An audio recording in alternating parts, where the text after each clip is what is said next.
The fires recently have been so much worse, I think, than anything we've seen. They're bigger, they're hotter.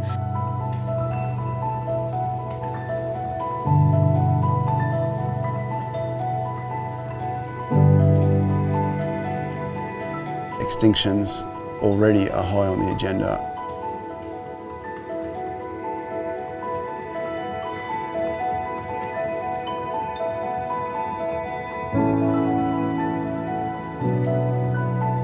The most inspiring thing about this situation is the enormous, overwhelming response we've had locally and internationally.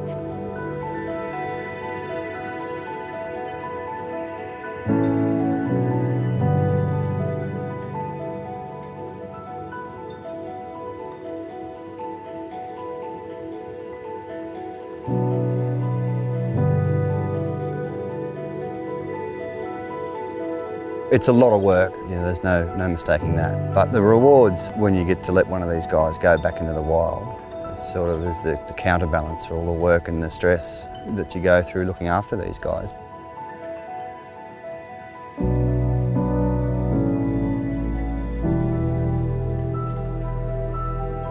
Australian wildlife is resilient. If we pay attention to it, give it a platform, it will survive.